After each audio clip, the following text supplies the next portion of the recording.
Okay, so we see that the center of mass moves along a straight line. So what should we do? We should choose a coordinate system that is moving with uniform velocity c and the origin at the center of mass. That's a Newtonian frame of reference.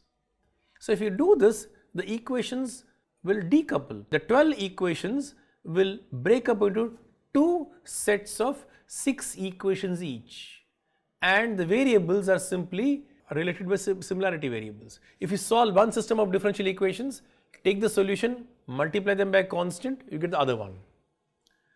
So essentially we have dispensed off with 6 equations, we are only left with 6 more equations, and if we solve this 6 equations, the other 6 can be solved simply by multiplying by a non-zero constant.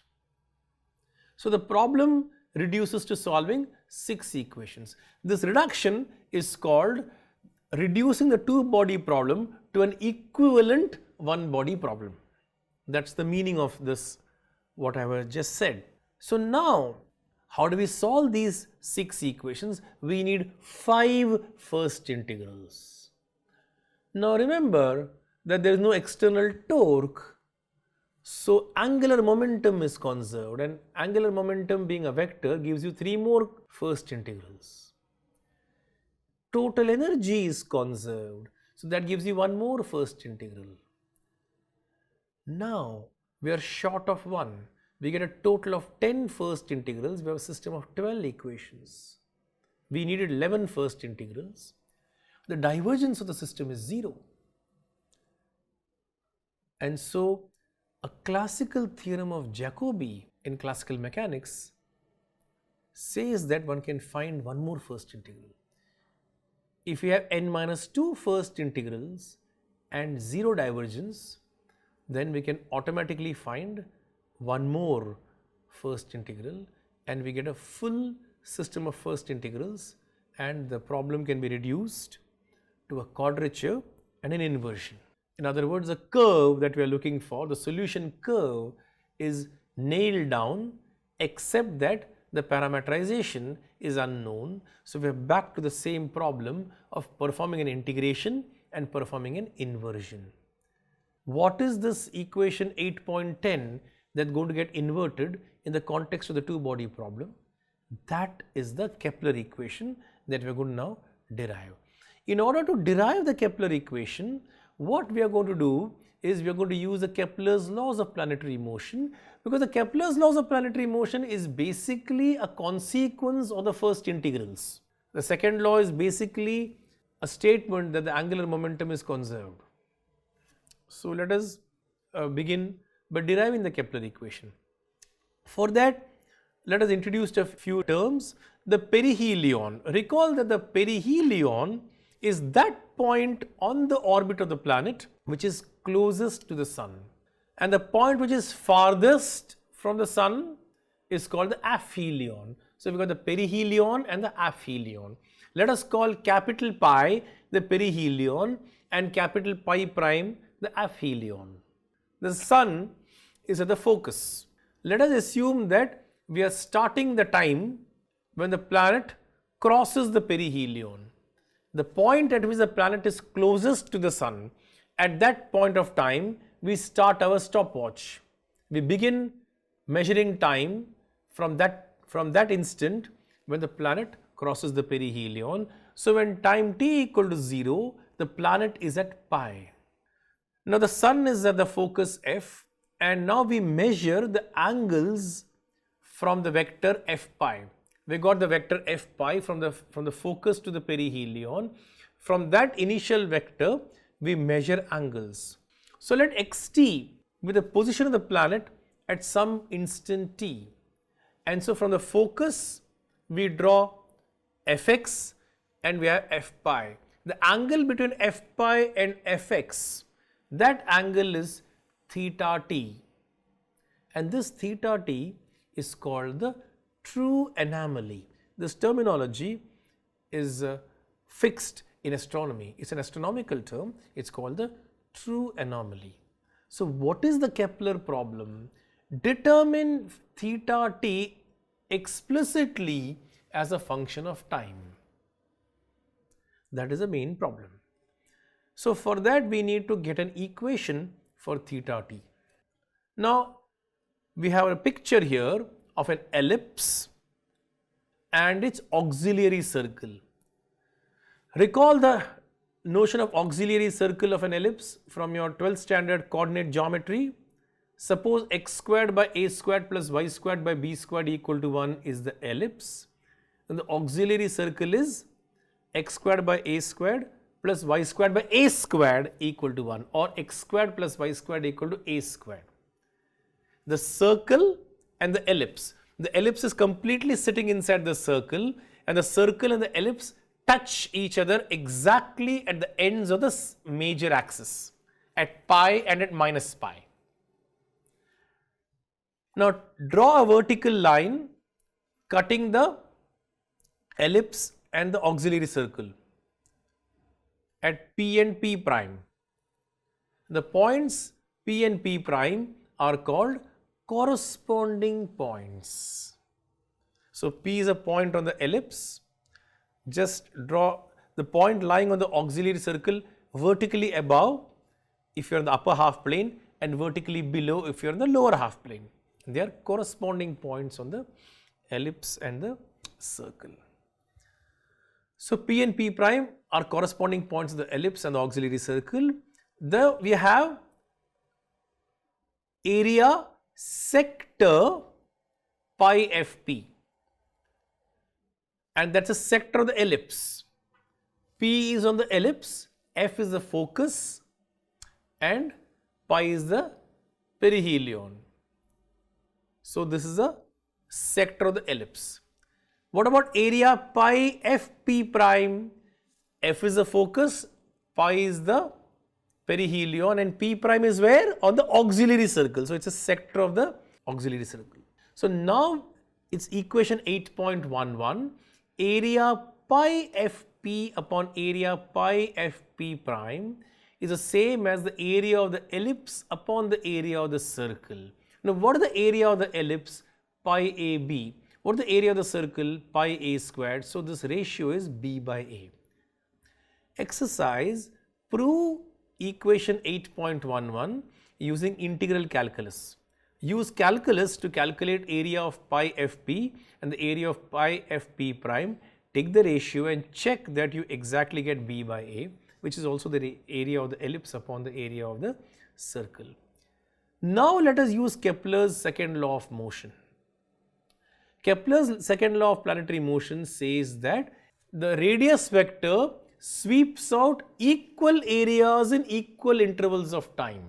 So the area swept out by the radius vector joining the sun and the planet bears the same ratio to the time, the epoch through which the planet has traversed.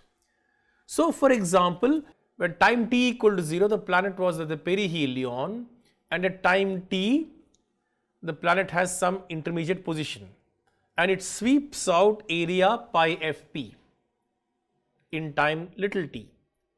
In time capital T, what does it do? It sweeps out the entire ellipse.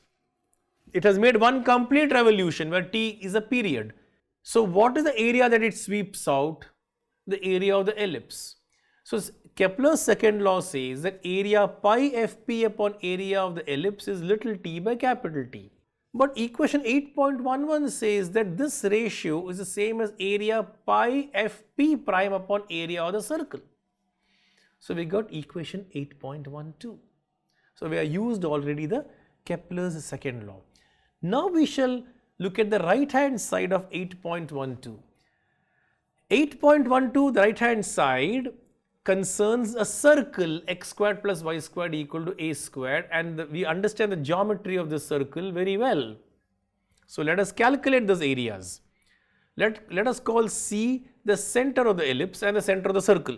The ellipse and the circle have the same center C, the origin. What happens to area pi fp prime? Area pi fp prime is area pi cp prime minus area triangle fcp prime, you must consult this picture. Over here we have it all. And so we got this equation 8.13. But what is the area of pi c p prime? Everybody knows the area of the sector of a circle is 1/2 a squared phi. And the area triangle FCP prime is half base into height. But the focus, remember, is at AE comma 0. And so half base into height is going to give you a squared epsilon sine phi, where phi is the eccentric angle of P. Remember again from basic coordinate geometry, what is the eccentric angle? The eccentric angle by definition is angle pi c p prime. Pi center C to P prime, the point on the auxiliary circle. That's called the eccentric angle of the point P. So the area of the triangle FCP prime is basically 1/2 a squared epsilon sine phi. That is easy. The sine phi comes from the fact that you have measured the height. A sine phi is the height and the base is a epsilon. So we got this equation 8.14. So substituting 8.14 and 8.12, we get area of pi fp prime upon area of the circle equal to phi minus epsilon sine phi upon 2 pi. And we get phi minus epsilon sine phi equal to 2 pi little t by capital T, using 8.12 again. Equation 8.15 is the famous Kepler equation. This is the equation that we are trying to invert. So now in this equation, the right hand side 2 pi little t by capital T is called the mean anomaly. Again an astronomical term. Phi is the eccentric angle. I already defined for you what the eccentric angle is. There is a simple relationship between the true anomaly theta and the eccentric anomaly phi, and that relationship will be given to you later. So instead of finding the true anomaly as a function of time, we find the eccentric anomaly phi as a function of time. In other words, we invert 8.15 and our job will be done. So for a given value of t, we have to find phi as a function of t. So what is the direct function? The direct function is lambda minus epsilon sine lambda, and the inverse function is the inverse of this, evaluated at 2 pi t by t. So what is the direct function? Lambda minus epsilon sine lambda. When lambda is very large, it goes to plus infinity. When lambda goes to minus infinity, it goes to minus infinity. Lambda minus epsilon sine lambda, it's a continuous function taking arbitrarily large values and arbitrarily small values. So by intermediate value theorem, lambda minus epsilon sine lambda is surjective. It maps onto R. Why is it injective? When is a real valued function injective? Take the derivative. 1 minus epsilon cos lambda. Epsilon is the eccentricity of the ellipse. Eccentricity of the ellipse is between 0 and 1. So 1 minus epsilon cos lambda is going to be strictly positive. So derivative is positive, the function is everywhere strictly increasing, so it's injective. So this equation 8.15, the function lambda minus epsilon sine lambda is a bijection from R to R. So there's going to be a unique value of phi which satisfies this equation 8.15. And so equation 8.15 can be inverted to give phi uniquely as a function of t. How do I invert it? The inverse function theorem tells you that the derivative is strictly positive. The inverse function is actually going to be a differentiable function.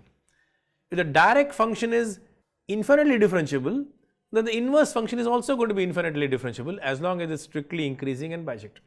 And lambda minus epsilon sine lambda is infinitely differentiable. So the inverse function is also infinitely differentiable. So phi is differentiable as a function of little t infinitely often. So we have proved that the inverse exists and it is smooth. So that is exercise number 1 in this slide. Now explain why the function phi t is an odd function. Use both geometrical reasoning as well as mathematical analysis. I will give you the mathematical analysis argument. The direct function is an odd function and the inverse function is also going to be an odd function. Phi of 0 equal to 0 because it's an odd function. So its value at the origin is 0. Phi of t by 2 equal to pi. Why does this hold? What is t by 2? T by 2 is a half period. So at a half period, where is the planet? At the aphelion. It has started from the perihelion. In capital T is a period. So in half period, it is in the aphelion, on the other extreme. But at the perihelion and the aphelion, the point P and the corresponding point of the auxiliary circle, they coincide. P and P prime are corresponding points on the circle and on the ellipse. And when P goes to pi or when P goes to pi prime, these 2 points coalesce and they become one and the same. And so phi of capital T by 2, the eccentric angle and the true angle, the true anomaly and the eccentric anomaly become the same, namely pi. Now the problem of inverting the Kepler equation has been studied by many eminent mathematicians such as Lagrange way back in 1768, and it appears in his Mécanique analytique. In connection with this, Lagrange discovered the inversion formula that bears his name, which is popularly studied by combinatorists, the Lagrange inversion formula. So now let us look at phi of t plus t. What happens when little t becomes little t plus capital T? Kepler equation gives you phi of t plus capital T minus epsilon sine phi of t plus capital T equal to 2 pi times t plus capital T upon t, which is 2 pi t by t plus 2 pi, which can be rewritten as phi of t plus capital T minus epsilon sine phi of t plus capital T equal to 2 pi little t by capital T has been written as phi t minus epsilon sine phi t. The right hand side is phi t plus 2 pi minus epsilon sine phi t plus 2 pi. So by injectivity of the function lambda minus epsilon sine lambda, we immediately conclude that phi of little t plus capital T equal to phi t plus 2 pi. You can also derive this from physical considerations. Without this mathematics, directly from physics we can derive this. Now using 8.16, we see that if I look at phi t minus 2 pi t by capital T, call the difference psi t. This difference is now going to be periodic. That is very easy to check. Directly check it using 8.16. So now we have got a periodic function with period t. So now psi of little t into capital T upon 2 pi is now periodic with respect to period 2 pi. So now we are in business. And we have got a 2 pi periodic function which is very smooth and an odd function. So what will be the Fourier series? It will only have sine terms, it will not have cosine terms because it's an odd function. So psi of little t into capital T upon 2 pi is summation n from 1 to infinity bn sine nt. So bn equal to 2 upon pi integral 0 to pi psi of tt by 2 pi sine nt dt, which can be written as 2 upon pi integral 0 to pi, put the definition of psi, phi of tt by 2 pi minus t sine nt dt. So now write sine nt as the derivative of cos nt, the minus sign and a 1 upon n in the denominator, and integrate by parts. When you integrate by parts, what happens? We are going to get boundary terms. What are the boundary terms? When t equal to 0, phi of 0 is 0 and little t is also 0. And when little t equal to pi, what happens? We get phi of t by 2. Remember, phi of t by 2 equal to pi. So the other boundary term also cancels out. So the boundary term cancels out, and so the only term that remains is the integral term, where the derivative shifts from the cosine term to the other term with a negative sign. So we get all in all bn equal to 2 upon n pi integral 0 to pi ddt of phi of tt by 2 pi minus t cos nt dt. Now I must carry out the differentiation. I'll get two terms. I will get ddt of the phi term, and derivative of t is 1. But when you integrate cos nt from 0 to pi, I get 0. So the other term disappears. I simply get 2 upon n pi integral 0 to capital T by 2 phi prime s cos 2 pi ns upon capital T ds. I made one more change of variables. The integral from 0 to pi becomes integral from 0 to t by 2. I put tt by 2 pi equal to s, as you can see.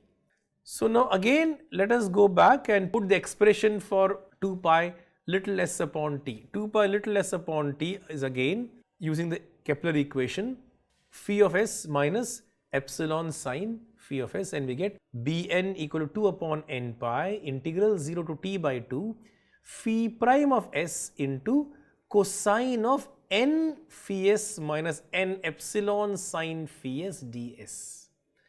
Now we are waiting to make a change of variables, phi prime s ds. That immediately suggests we should put phi of s equal to lambda. What are we going to get?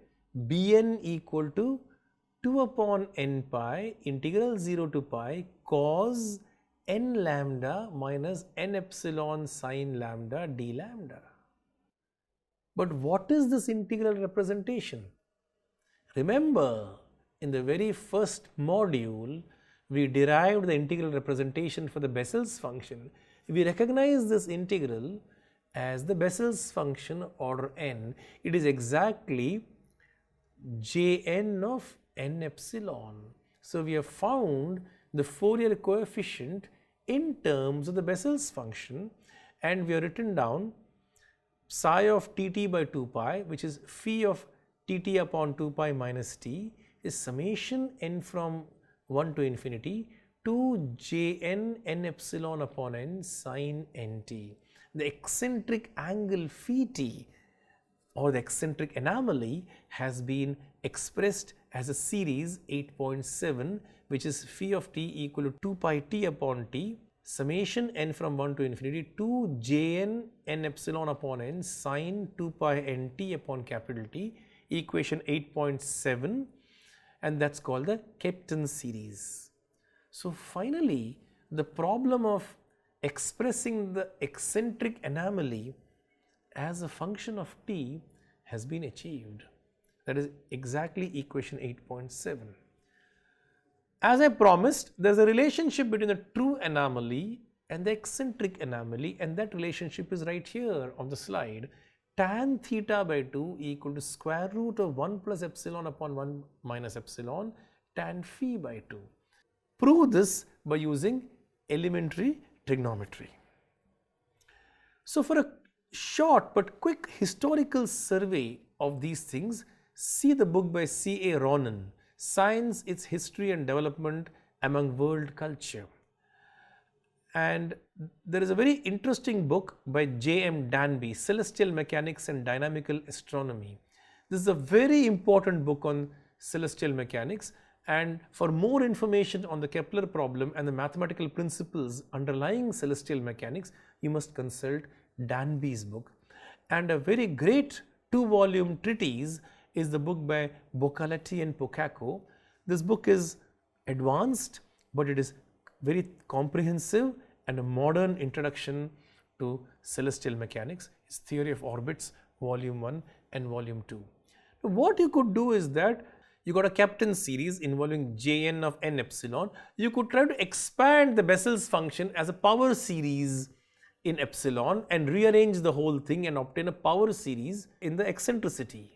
But the resulting power series will only converge when the eccentricity epsilon is less than 0.667.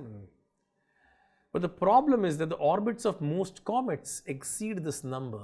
For example, the orbit of Halley's comet has eccentricity 0.96.